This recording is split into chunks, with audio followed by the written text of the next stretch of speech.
Hey there, Schoology users! Welcome back for week 4, Checking for Student Understanding. On our Zero to Hero Schoology course, day 23, how do I use the gradebook? So today you're going to need access to a gradebook. Might help if you have some grades, and if you're going to be syncing your gradebook, you might want to have that handy. The video is a little bit longer today because there's a lot to go with that gradebook, so just be prepared that it's a bit longer than my usual. So let's have a good one today. Let's get started. All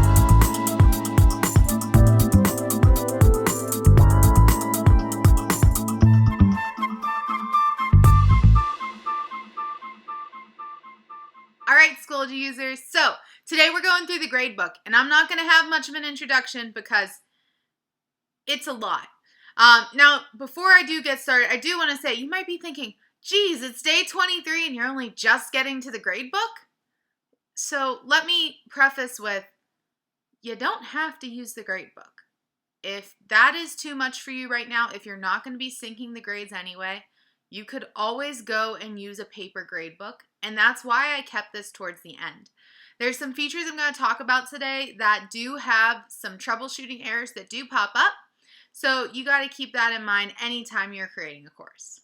So let's first look at my course here. This happens to be my enterprise account in my sandbox here so that you can see grade setup, gradebook, and you'll also see this button down here that says eSchool Plus. We're going to start with just basic grade setup, and to do that you click right there where it says grade setup, and now you have to have categories. You can weight the categories, so that means you're doing a % weight. You can have grading period weight, so maybe all your marking periods don't have the same setup. Final grade setting, so if it's a numeric grade or an A plus or minus grade. It can set up for rounding, so if you wanted to round or not, you would click that button. And then you have grading columns. So as you can see, there's a lot of settings here. I can override, so an optional column. Personally, I want to be able to override grades if I need to. Hide grading categories, score columns, grade period override columns. Ooh, that one's a mouthful. And what you can essentially see here is that this is allowing me some maneuverability. So personally, I'm not going to check most of these things except for total points because I like that one, unless I need them. So if I need to override a grade during the marking period, that's when I'm going to come in here and I'm going to check this button. If I need to override the grade at the end of the year, that's what I'm going to do. Now for us, we don't need to do that because Schoology isn't our official gradebook. We use eSchool. However, in some districts, this might be your official gradebook and you would need to know that. So I'm going to check off total points because I want to see that. And then in visibility, hide overall grade on the grade report. So if this isn't your official gradebook, you're going to want to hide that so that students don't think, oh, I had this grade, and really they have a different one. Hide grading period grades as well. If you are, in a course where, again, if this isn't your primary gradebook, you might not want some grade to show up here as this is your marking period 1 grade because it can confuse parents. And then hide total points achieved. I'm okay with that. I want them to see how many points they have. So when I scroll up here, we have some things we can do. If I click add, I'm going to be able to add a grading category. So for us, we have 2 grading categories. We have process, and it is actually a % system, and I'm not going to drop anything. And then we also have product. And you can calculate by total points or %. I'm going to keep that one as total points for right now. So for us in our actual thing, we have to weight our categories, and process is weighted at 40%. Product is weighted at 60%. And then we don't actually have this testing category, so that would be a 0%. But this won't let you do that always. Apparently it does now, so that's good news. So one of the ways that I will work with my students is I will have a category there that is, classwork or something like that, where the weight is at 0, so that I can give them a grade without it going into my grade book because it's something that doesn't deserve grade book. It was, did you watch a video? Yeah, you don't get a grade for watching a video. So it's that type of deal. Now, if I go over to these scales and rubrics, if you have rubrics for your course, you can add that.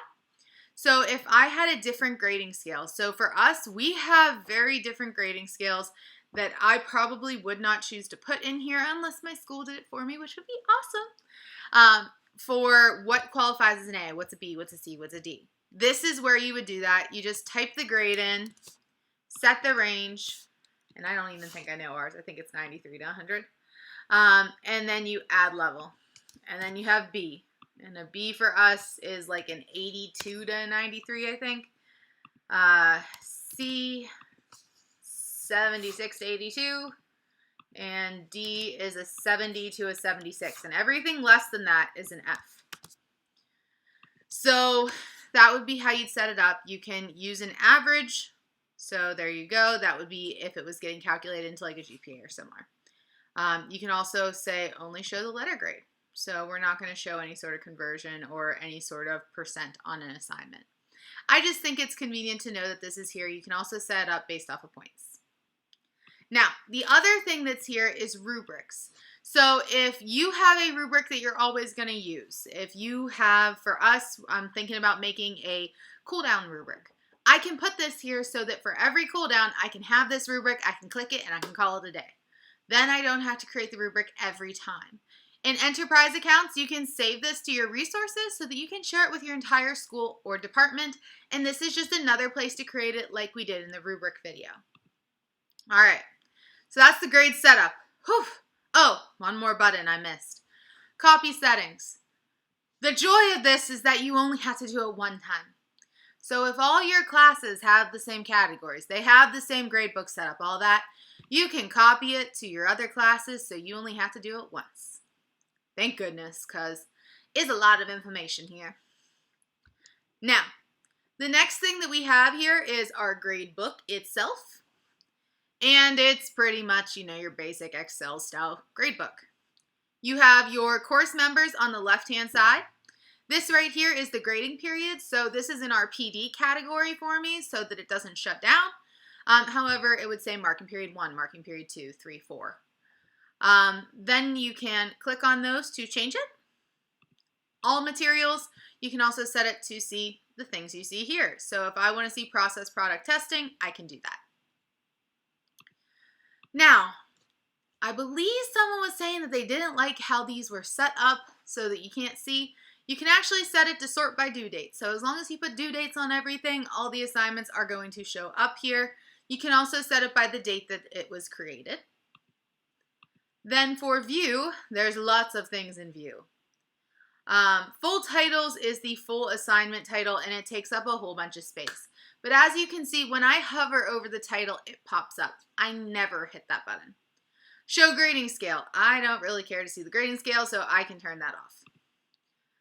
Highlight cells. I can do excused, incomplete, missing, missing with a submission. I'm not sure how that works. Submitted with a submission, and graded with a new submission. Some of these things are new. These ones right here are new to me. So I don't know exactly how they work. I think you just kind of click it. So we're going to check that out today. Also needs graded, not submitted, and materials with factor of a 0. So if you don't want things that are worth 0 points to show, you don't have to. So I'm going to uncheck that for now. This button right here is for syncing to your school given gradebook. And this is where the issues arise with the Schoology Gradebook integration. Next to it, you'll see this little clipboard. So if you click that one, it's going to sync everything in front of you right now, everything you've done the entire year. Okay? Anything you see there is going to get moved over to that other gradebook. However, sometimes you're going to get this little red circle on this thing here. This is the sync status log. And there, of course, it's currently denied for me because this is not a course I am teaching and we do not have a grading period yet. So I can't show you it. But what will happen is when you open that little thing up, you're going to see a list of your assignments. And it's going to say error. And it's going to tell you why there was an error. Sometimes it's the due date on the assignment. Sometimes it's, you had a student who did it who wasn't another student. There's a lot of troubleshooting that can happen there. And so actually at my school, not many people sync the gradebook. Most people will just transfer over. So if this is overwhelming for you, don't sync the gradebook if you don't have to.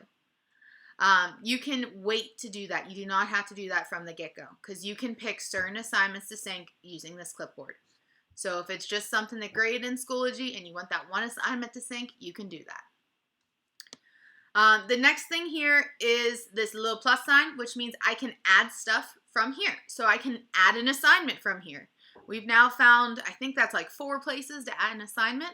I can add a test or quiz, I can add discussion, and then I can also add a grade column. So if Schoology is my official grade book and I want to add a grade for, showing up to class. I personally wouldn't do that, but maybe you want to do that. You would hit this add grade column. And that's just going to add an extra column in your grade book. It's going to pop up here now. And you give it a name, due date, but you can see it's grayed out. Now, why is it grayed out? Because you can't set the due date for things in a grade column. So we're just going to call this column for now. Give it a category of product. And maybe this is like a project they submitted on paper or something to that effect. Something that was not in Schoology. You set it up the same way as any other thing, and then you hit create. So now you'll see that here's this column of whatever you want it to be. It's at the front. Okay? This here will let you do a couple things. Bulk edit, print reports, export, and import.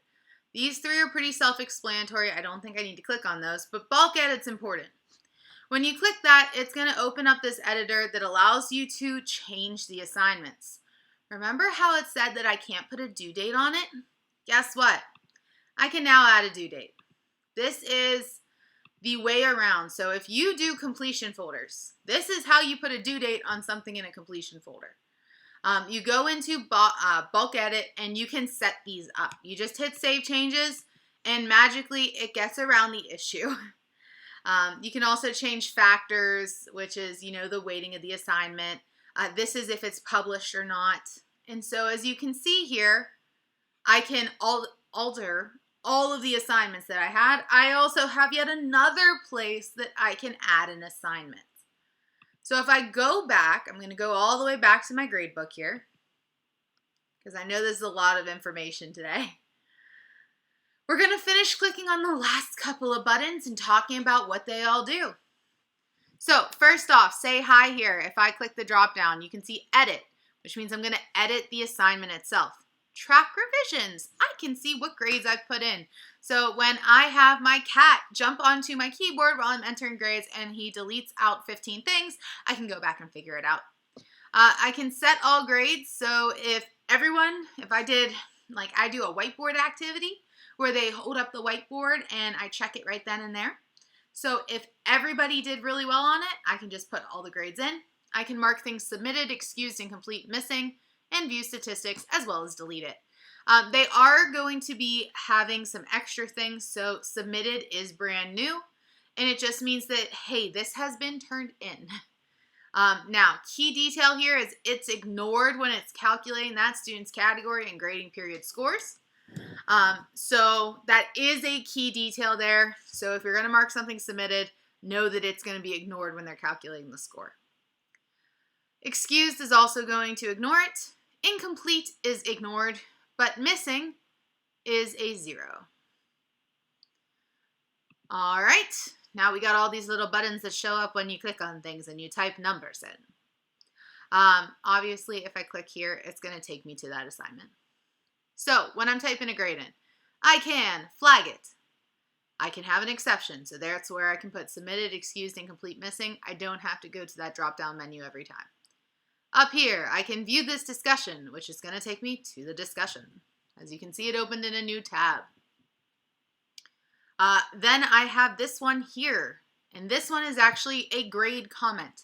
So if you want to leave comments for your students on how they did, you can do that here. Just make sure you hit that display to student button. So good work. All right. On parents' accounts, they're going to be able to see that as well. And that's pretty much everything in here. Anytime you see this little item here, that means that something's been turned in. When you don't see that assignment, nothing's been turned in. More things. Over here, we have statistics for the student. You can see each student's setup. As you can see, the mastery and attendance, like when we talked about that. You can see their current setup, and then this is actually how it shows to the student. So you can see here, it has a grade comment. It says good work. Here, that's the assignment that was submitted. The parent could go check it out. This little thing tells me what it was aligned to, and they can see their statistics yet again when you click on the little histogram there. All right. Click on their name. It takes you to their profile. Okay. 5-second brain break because that's a lot of information. So 5, 4, 3, 2. Oh, I missed the 2. Guess I can't count today. Happens. All right. Final thing we're going to talk about today in terms of this grade book, because as you can see, there's a lot. Syncing it. Now, syncing this grade book highly depends on what program you use. I'm going to show you this with eSchool because that's what I have. However, there's PowerSchool, there's SLS, there's SIS, there's all these different programs. They're all going to follow the same basic principle. Your district will install those for you. If not, you may be able to find it in the App Center and put it in. So, on the left-hand side here, I find my gradebook, which is eSchool Plus. I'm going to set this up so that it syncs. When I go here, it tells me access is denied. So we are going to cheat and go to another course where I can actually show you the gradebook on. So please ignore the lady behind the computer screen. And here we go. Now, first off, you might notice these are linked classes. So these are classes I'm going to be teaching this year. And you'll see that right here, there's the sections where I have the drop-down menu. I do have to do this for every single section of every single course I'm in. The good news is once I do it one time, it's done for the rest of the school year. Now, sync grades. You can sync grades from here. You can hit sync changes. That'll change everything. Remember that little error message I told you to pop up? Here you go. There's no category. If you don't put a category on it, it won't sync over. So that is another way to get around having things count as grades when you don't want them to. But you do have to configure the gradebook. Now, what you'll see here is all of these common grade categories that come from eSchool. We use 2 specific things, process and product. So all I have to do is hit include category, and then I'm going to change it. So process is 40%, so I put in 0.40, and product is 60%, so I put in 0.60. Then here I have to just create a new category and create a new category so that I have each. Scroll to the bottom and hit save. You can do as many categories or as little categories as you want. Now, as you can see, it is set up to map my process to process and product to product. So if I were to go back over, I could sync my grades. I could sync this grade as soon as I put something on it. So if I call that process, it would get synced as process. If I call that product, it's synced as product. Again, I do have to go through and do that for every course here. Now, that being said, it will show up with process and product when I go to configure this time. So as you can see, same thing because it's the same course. I'm going to scroll down to process and product yet again and click include both. Change it to my 0.4 and my 0.6. There we go. And finally, click process and product. Go to the bottom, hit save. You do this for all 8 of your classes, however many you have, and then magically now you can sync your things over so that you don't have to transcribe 130 grades every day. It is nice. When you have as many as some of the high school people, middle school, if you are elementary music teachers, you special teachers, you have like 500 kids. This will save you time. When it's only like 30, it's not as bad. So yeah, that is the gradebook. That is how you set up an integration, how you go through and you sync the 2 things. You just click sync to sync it. You can go through and find a whole bunch of things here. It can get a little overwhelming, and that's okay. So just take a step back and figure out will syncing this gradebook actually make my life easier? If the answer is no, don't do it. Okay? If having to deal with error messages popping up and troubleshoot those error messages, so sometimes I have to go into eSchool, delete the entire assignment out, and then resync so that it sets up. If that is too much, don't do it. It's not a have to. This is definitely a nice to, but it's not a have to. So, I hope this video helps. I hope everyone's having a great start to the school year. And we got one more video this week, and then we only have 1 week left. So make sure you like, share, and subscribe, and I'll catch you on our next video. Have a good one, guys. Bye-bye.